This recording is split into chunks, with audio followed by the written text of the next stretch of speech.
Di ayo ang kulay. Do tayo-tayhon pero kaayo. Oo, kaayo siya.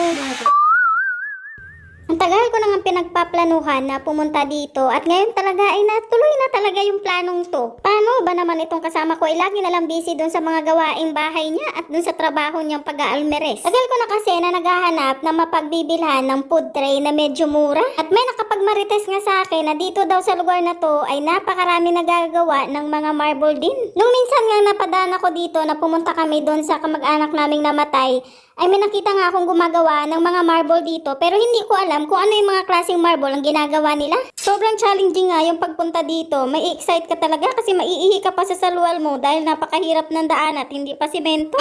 May ibang part naman ng kalsada na semento na kaya doon ka lang talaga makakaalwa ng hinga. Para kang hihimatayin talaga sa sobrang kaba. Sana this 2025 masemento na. Claim it na baga. Huminto nga kami saglit dahil may nakita kaming pwesto na gumagawa din ng mga marmol.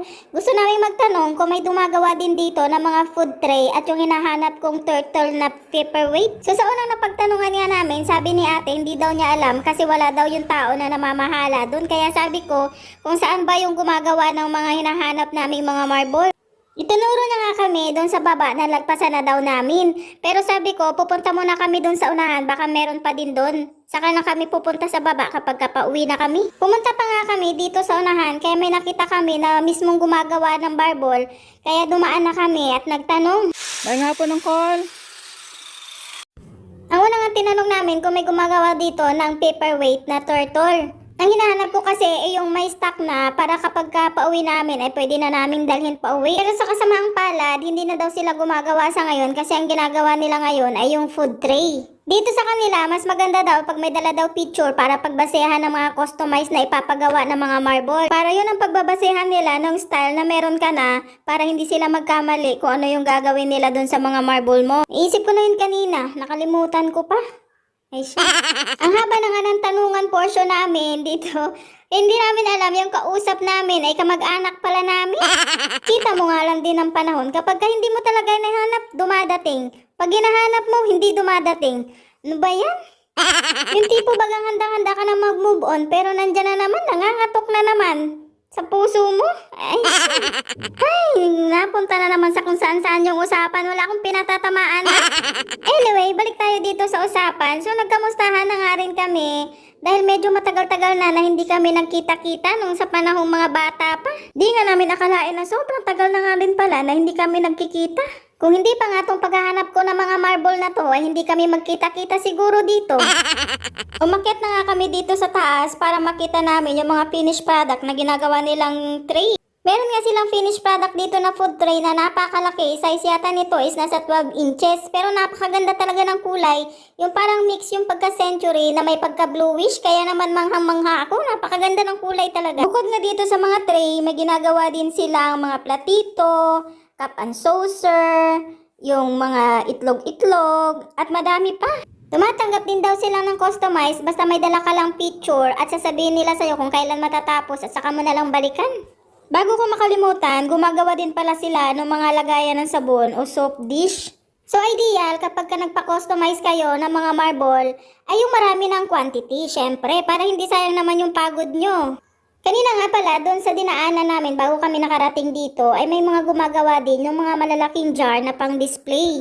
Ang kadalasan ng kulay ng mga marble nila dito ay century. Hindi gaya sa amin, ang usual na kulay namin is tiger white. Doon nga sa amin, sa Tayod, doon naman, meron naman kaming kulay black na marble doon, tsaka tiger white din. Kaya naman dito talaga sa Romblon, iba't ibang klase talaga ng kulay na mga marble ang makikita mo dito. So yun na nga, pinakita na rin nila sa amin yung ibang klaseng size ng mga food tray na finished product na nila. At inisip ko nga, gawin ko muna ang sample bago ko mag-order ng marami. Mahirap kasi kapag bumili ka na ng maramihan tapos mapepending lang din naman, sayang lang din naman ang pera mo, diba? Ang biniling size ko nga muna is yung mga regular size gaya ng 4 inches, 6 and 8. Ito kasi yung naiisip kong normal size na ginagamit ng mga customers. So after nga namin magkwentahan is binayaran ko na rin yung mga food tray na kailangan ko at dadalhin na namin pa uwi. Sinicure na nga ng balot ni ate, baka naman ay matagtag to kapag ka nasa daan na kami dahil napakahirap pa naman din ng daan. Napakadami mga bato na nagsisiusli sa kalsada. Sana naman pag makapunta ulit kami dito ay medyo maayos na rin yung daan kasi nakita na namin yung bulldozer na nasa gilid na ng kalsada. Malamang gagawin na yung kalsada nila dito. Sana nawa.